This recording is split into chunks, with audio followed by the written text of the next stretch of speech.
तो आप ढूंढते रह जाएंगे लोग क्या मिला है क्या नहीं मिला है। लेकिन अब नई सरकार महाराष्ट्र में बनी है तो मुख्यमंत्री हो उप मुख्यमंत्री हो, दोनों ने महाराष्ट्र के हित के लिए काम करना चाहिए, इतना मैं कहूँगा। सर एकनाथ शिंदे जी ने कहा कि 200 सीट लेके आएंगे कि उद्धव ठाकरेंच्या अवतीभोवती असणाऱ्या 4 लोकांमुळे शिंदेची अवस्था झाली। त्या 4 लोकांमुळे तुम्हाला कालपर्यंत सत्ता मिळाली। हे जे 4 लोक जे कोणी म्हणतायत ते सतत पक्षाचंच काम करत होते, आजही पक्षाचंच काम करतायत। गेले 2.5 वर्ष काय होईना तुम्ही सत्तेत राहिला, त्याच्या आधी राहिला, तेव्हाही हे 4 लोक ज्यांना तुम्ही आज बदनाम करण्याचा प्रयत्न करताय ते पक्षाचे निष्ठावान आहेत। आणि उद्धव ठाकरे हे दुधखुळे नाही आहेत, ते बाळासाहेब ठाकरेंचे चिरंजीव आहेत। ते स्वतःचे निर्णय स्वतः घेतात, बरं का। जाणाऱ्यांना फक्त बहाणा हवा असतो, वो कुछ भी बहाना ढूंढ लेते हैं, जिनको भाग कर जाना है वो एक बहाना ढूंढता है। आप ठीक है, आप चले गए हैं तो आप बहाने मत बताइए, आप काम करिए, मंत्री हो, आप मंत्री का काम करिए। अभी मंत्री नहीं हो, मुझे मालूम नहीं आप मंत्री रहेगा या नहीं रहेगा। सर आदित्य ठाकरे जी को छोड़ के बाकी 14 एमएलए जो है आपके साथ, उनको डिस्क्वालिफिकेशन का नोटिस शिंदे कैंप की तरफ से दिया गया, सर उस पर क्या कहेंगे? नहीं ठीक है, देने तो ये एक लीगल प्रोसेस होता है। आदित्य ठाकरे जी को छोड़कर क्यों मुझे पता नहीं। वो कह रहे हैं कि बाला साहब की रिस्पेक्ट करते हुए उन्हें नहीं दिया, बाकी सबको इसलिए जो 14 है वो भी बाला साहब ठाकरे के ही चेले और शिवसैनिक है। सर कल एक चीज सर कालचं तुम्ही मुख्यमंत्र्यांचं भाषण ऐकलं का? या भाषणाच्या नंतर तुमची प्रतिक्रिया काय? की अनेकांनी भाषणावर चांगल्या प्रतिक्रिया दिल्या होत्या, नाही बघा, त्याबद्दल काय बोलत? नाही त्यांचं भाषण चांगलं झालं असेल। मी दिल्लीला होतो, मी प्रवासात होतो, मी ऐकलं नाही, मी वाचलं आता। मुख्यमंत्री जेव्हा विश्वासदर्शक ठराव जिंकतात तेव्हा त्यांना आपल्या भूमिका मांडाव्या लागतात। मुळात त्यांनी ही राज्याची भूमिका न मांडता मी पक्ष का सोडला याच्यावर ते खुलासे देत होते। नारायण राणेंचं भाषण सुद्धा याच प्रकारचं होतं। अगर नारायण राणे का भाषण आपने सुना होगा, उस वक्त पार्टी छोड़कर गए थे तो विधानसभा में उनका भी स्पीच इससे अलग नहीं था। छगन भुजबळांचे भाषण जर आपण ऐकलं असेल ते सुद्धा याच पद्धतीचं होतं। पक्ष सोडणारा, पक्षाशी प्रतारणा करणारा जेव्हा नेता दुसऱ्या पक्षात जातो तेव्हा त्याला अशा प्रकारचे खुलासे करणारं भाषण करावं लागतं, लोकांच्या भावनांना हात घालणारं भाषण करावं लागतं की माझंच कसं बरोबर आणि माझ्यावरती कसा अन्याय झाला हे सतत त्यांना वारंवार सांगावं लागतं। त्या पद्धतीनं त्याने एक उत्तम भाषण केलं। मुख्यमंत्री कॉन्फिडन्स म्हणाले की 200 आमदार निवडून आणू आम्ही, 200च्या पुढे आम्ही 200 आमदार निवडून आणू। जे कोण बोलतात की आम्हाला पाडणार तर मी स्वतः यांची सगळ्याची जबाबदारी घेतो। नाही, चांगली गोष्ट आहे। मुख्यमंत्र्यांनी त्यांची जबाबदारी घेतली असेल तर आनंद आहे। हा शेवटी ती त्यांची लायबिलिटी आहे, त्यांच्याबरोबर लोक गेले, त्याच्यावरती आम्ही कशाकरता उत्तर द्यावं?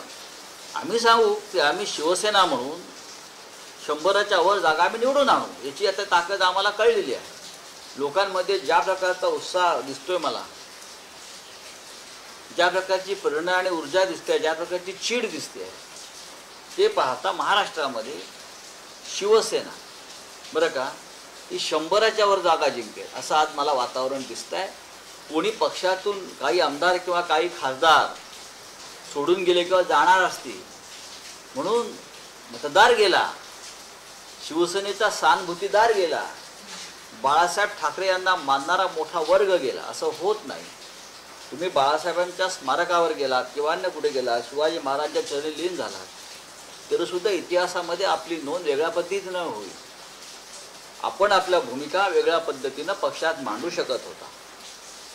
आम्ही सगळे आपल्याशी वारंवार चर्चा करत होतो। काही ज्याला कम्युनिकेशन गॅप म्हणतो अशा पद्धतीचं गॅप राहिली असेल तरीही मार्ग निघत होता। आपण जेव्हा बाहेर होता तेव्हाही उद्धव ठाकरे आपल्याशी बोलत होते, आम्ही सगळ्या आमदारांशी बोलत होतो। काल तर एक आमदार गेले तेव्हा आश्चर्यच वाटलं, आदल्या दिवशी रडत होते ते त्यांच्या मतदारसंघात जाऊन ज्या प्रकारे त्यांचं लोकांनी स्वागत केलं हिंगोलीमध्ये आणि त्यांच्या डोळ्यात अश्रुधारा वाहू लागल्या एक निष्ठावान म्हणून। आता अशा लोकांकडून तुम्ही काय अपेक्षा करणार? अशा लोकांना जनता आणि मतदार पुन्हा उभं करणार नाही, हे मी तुम्हाला खात्रीनं सांगतो. मी अत्यंत सौम्य भाषेत सांगतो. माझ्या भाषेविषयी फार आक्षेप आहे, पण माझ्या संपूर्ण भाषणामध्ये आपण पाहिलं असेल, माझ्या या निवेदनामध्ये मी कोणतं चुकीचं वाक्य बोललो? सर, जब जानना चाहेंगे 200 सीट जीतने की बात कर रहे हैं मुख्यमंत्री कौन? ये 200 सीट जीतने की बात है नहीं, दिल्ली वाले कर रहे हैं. यहाँ क्या होगा? शिवसेना को भी पूरा विश्वास है. कल उद्धव ठाकरे साहब ने कहा है, आप अभी मिड टर्म पोल लीजिए, हम लड़ने के लिए तैयार हैं. क्या आप तैयार हैं? हम तैयार हैं. चलो जनता के बीच जाएंगे, जनता के न्यायालय में जाएंगे. हमको पूरा विश्वास है अगर अभी चुनाव होता है तो 100 से भी ज़्यादा सीटें हम जीत कर विधानसभा में आने की हिम्मत, ताकत हमारे में है, क्योंकि हमें मालूम है हम असली है. ये बाला साहब ठाकरे जी की शिवसेना है और किसी की शिवसेना नहीं हो सकती. आप पैसे के बल पर और दिल्ली के सेंट्रल एजेंसी की ताकत पर आप किसी पार्टी को इस देश में, मैं महाराष्ट्र की बात नहीं कर, इस देश में हाईजैक नहीं कर सकते. ममता जी ने जो कहा है ना, सिर्फ पैसा नहीं मिला है, और भी कुछ मिला है. ये और भी कुछ में बहुत बड़ा रहस्य छुपा है और जल्दी वो रहस्य सामने आ सर, जाए. आप कह रहे हैं लगातार बातचीत हो रही थी एमएलए के साथ. कल आदित्य ठाकरे और प्रकाश सुर्वे जी का आमना सामना हुआ, एक इमोशनल मोमेंट था, और आदित्य ठाकरे जी ने फिर एक बार कहा कि आपसे उम्मीद है कि आप वापस आएंगे. सर, अभी भी हम उम्मीद रखते हैं.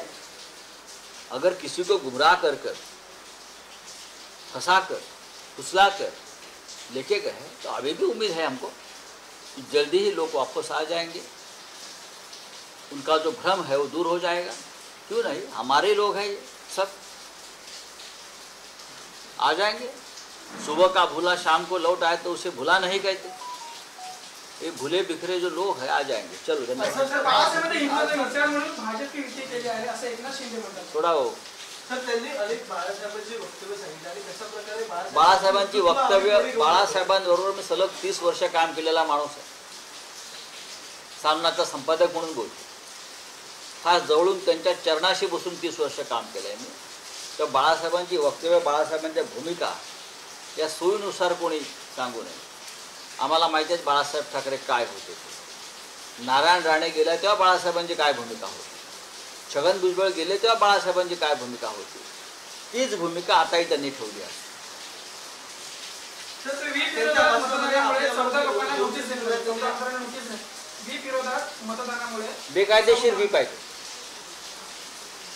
शिवसेना हा मूळ पक्ष आहे, त्या मूळ पक्षाचा व्हीपच कायदेशीरदृष्ट्या लागू होतो. कोणी जर बाहेर फुटले असतील, त्यांची संख्या किती असो, त्यांच्या व्हीपला कायदेशीरदृष्ट्या घटनेनुसार काही किंमत नाही. जर पीठासीन अधिकारी जे आता बसवले गेलेले आहेत त्यांनी जर अशा प्रकारे कायद्याची मोडतोड करून